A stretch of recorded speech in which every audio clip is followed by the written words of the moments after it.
Здравствуйте, друзья! С вами юрист Валерий Табаков. И сегодняшняя наша тема нашего стрима крайне важна и резонансна. Она связана с дезинформацией, которая распространяется в украинском информационном пространстве. Речь пойдет о заявлениях бывшего народного депутата Игоря Мосейчука, который, как мне кажется, пытается манипулировать общественным мнением, дискредитировать ключевые государственные институты Украины и увести внимание от реальных заказчиков убийства Ирины Фарион. Тема крайне сложная, и я призываю вас включить критическое мышление. Мы разберем, как работает дезинформация, почему Мосейчук может быть заинтересован в ее распространении и как это связано с громким делом об убийстве языковеда и бывшего депутата Ирины Фарион. Видео будет 20-минутным, и я постараюсь сделать его максимально структурированным, чтобы вы могли разобраться в этом клубке лжи и манипуляций. Поехали.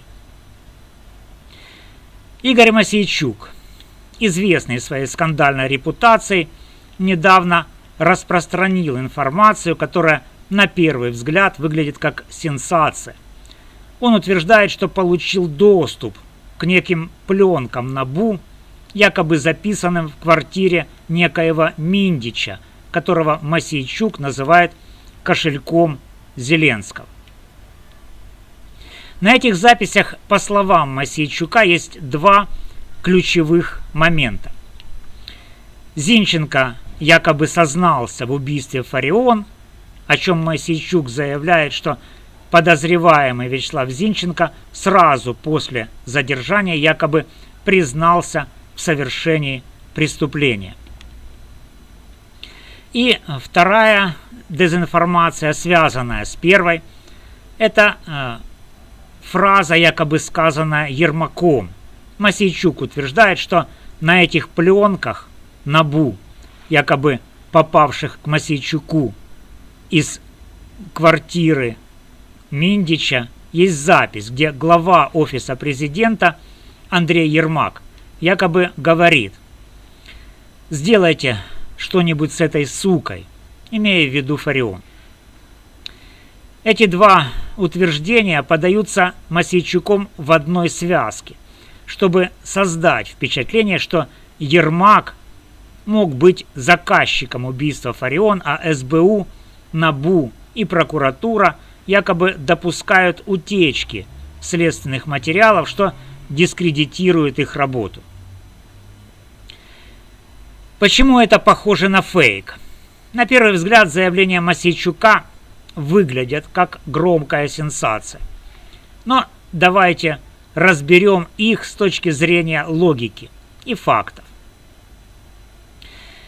Мосейчук не предоставил ни самих записей, ни документов, подтверждающих их существование. Все его утверждения основаны на словах неизвестного инсайдера из СБУ или прокуратуры.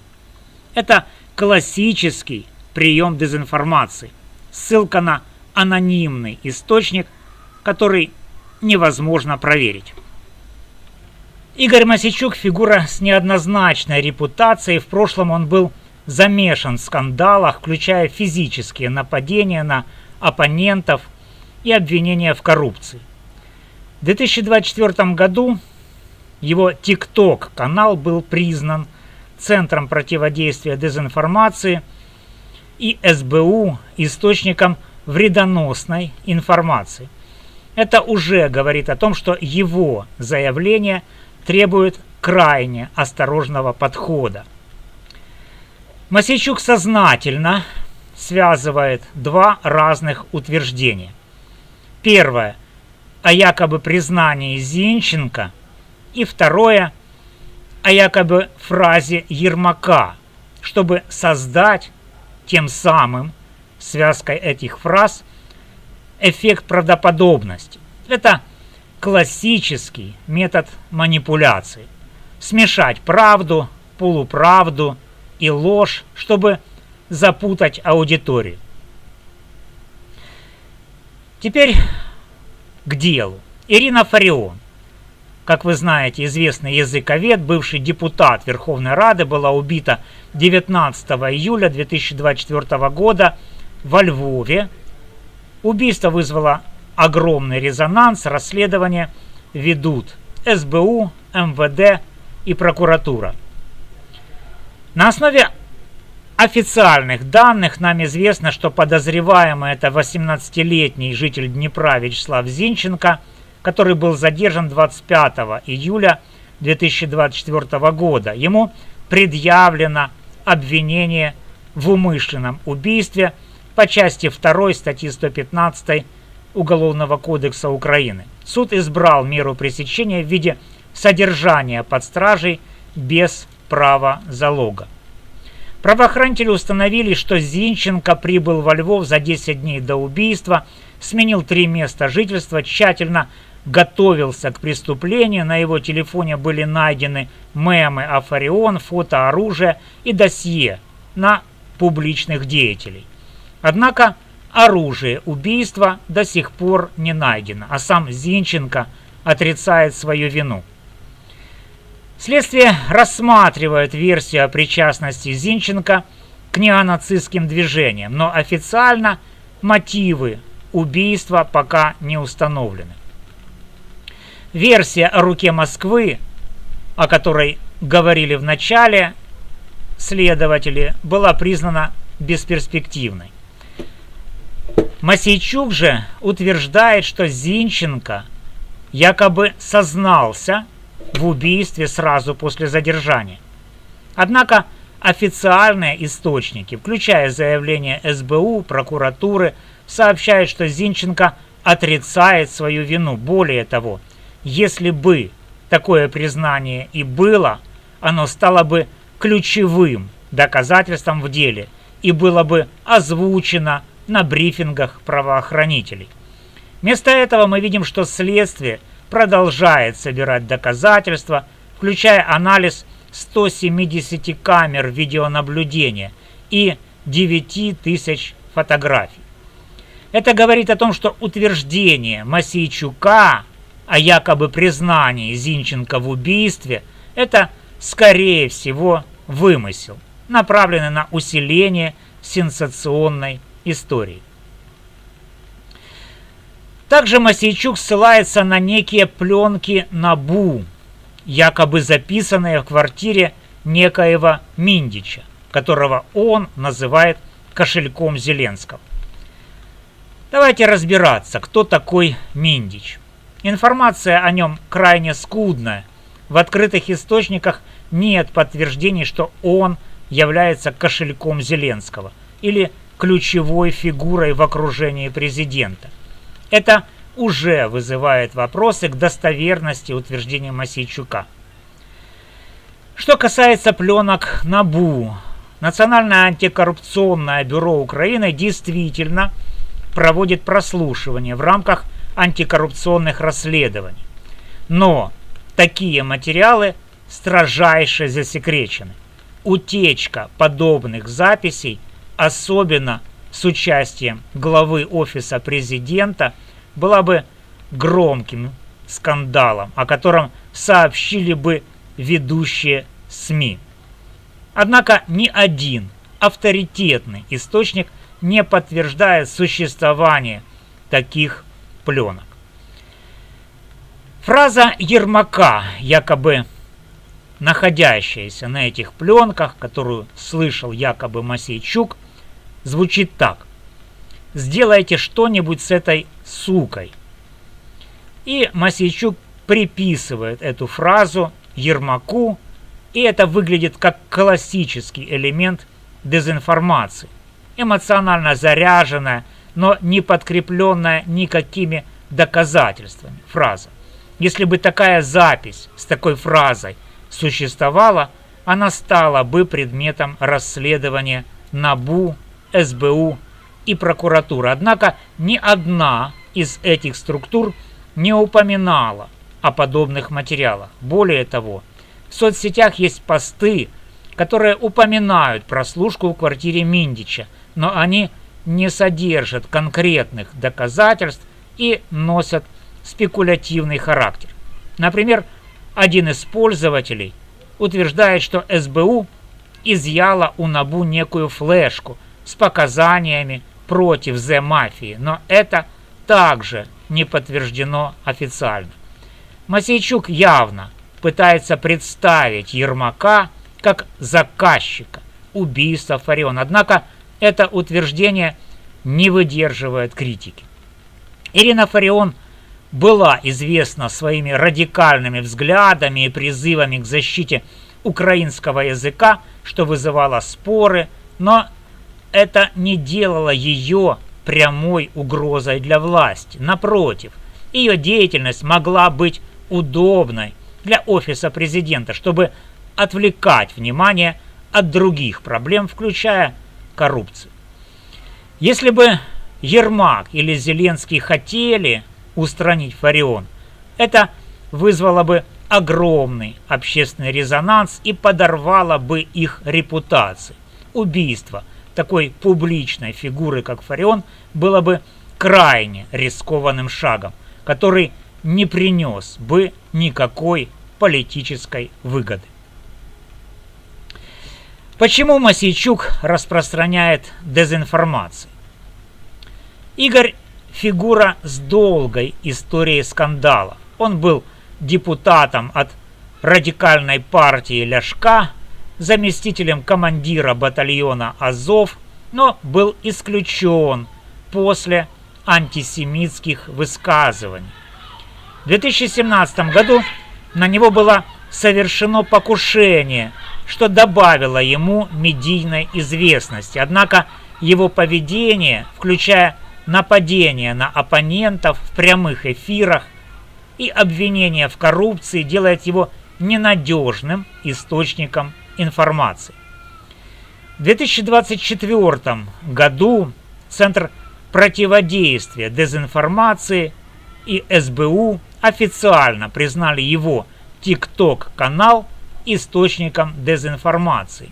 И это не случайность. Мосейчук систематически использует свое медийное присутствие для продвижения сомнительных нарративов. Кому это выгодно? Я считаю, что Мосейчук может быть связан с реальными заказчиками убийства Фарион или с силами, которые хотят дестабилизировать ситуацию в Украине. Его попытка дискредитировать СБУ, НАБУ и прокуратуру, а также Ермака и Зеленского может быть частью более широкой кампании по подрыву доверия к государственным институтам. Утверждая, что СБУ и прокуратура допускают утечки, Мосейчук пытается подорвать доверие к этим структурам. Это особенно опасно в условиях войны, когда стабильность правоохранительной системы критически важна. Связывая Ермака с убийством, Мосейчук отвлекает внимание от реальных заказчиков. Возможно, за этим стоят силы, заинтересованные в эскалации внутреннего конфликта в Украине или дискредитации власти перед международными партнерами. С точки зрения закона, распространение Мосейчуком непроверенной информации может квалифицироваться как клевета. Статья 151 Гражданского кодекса Украины. Если утверждения Мосейчука о Ермаке или Зинченко не подтверждены фактами, это может быть основанием для судебного иска. Распространение заведомо ложной информации. Статья 383 Уголовного кодекса Украины. Если Мосейчук сознательно распространяет фейки, зная об их ложности, это уголовно наказуемо. И подрыв доверия к государственным институтам. В условиях военного положения такие действия могут быть расценены как угроза национальной безопасности. Дезинформация, подобная той, что распространяет Мосейчук, имеет серьезные последствия. Общественный раскол, ложные обвинения в адрес Ермака или Зеленского усиливают напряжение в обществе, особенно в условиях войны. Подрыв доверия к расследованию, утверждение о признании якобы Зинченко или пленках могут повлиять на восприятие дела Фарион, усложняя работу следствия и суда. Международный имидж, дискредитация власти и правоохранителей может ослабить позиции Украины перед западными партнерами, которые и без того критически относятся к вопросам коррупции. Я считаю, что Ирина Фарион, несмотря на свои радикальные взгляды, была удобной фигурой для власти. Ее деятельность отвлекала внимание от коррупционных скандалов, которые действительно имеют место в Украине. Убийство Фарион, напротив, создало для Зеленского и Ермака больше проблем, чем выгод. Поэтому версия о том, что Ермак мог быть заказчиком, выглядит абсурдной. Скорее всего, за убийством стоят другие силы, возможно, связанные с радикальными группировками или внешними игроками, которые хотят дестабилизировать Украину. Мосейчук, распространяя фейки, может быть инструментом в их руках, отвлекая внимание от реальных заказчиков. Друзья, не верьте на слово громким заголовкам и сенсациям. Проверяйте источники, анализируйте факты и не позволяйте манипуляторам вроде Мосейчука формировать ваше мнение. Если вы хотите правды, требуйте от правоохранителей прозрачности в расследовании дела Фарион. Поддерживайте независимые СМИ, которые не боятся говорить правду, и делитесь этим видео, чтобы больше людей узнали о манипуляциях Мосейчука. Итак, мы разобрали, как Игорь Мосейчук пытается использовать дезинформацию, чтобы дискредитировать Ермака, Зеленского, СБУ, НАБУ и прокуратуру. Его утверждения о пленках НАБУ и признание Зинченко не подтверждены фактами и выглядят как попытка отвлечь внимание от реальных заказчиков убийства Ирины Фарион. Как юрист я призываю вас быть бдительными и не поддаваться на манипуляции. Дезинформация – это оружие, которое может разрушить доверие к государству, к обществу и СМИ. Давайте вместе бороться за правду и справедливость.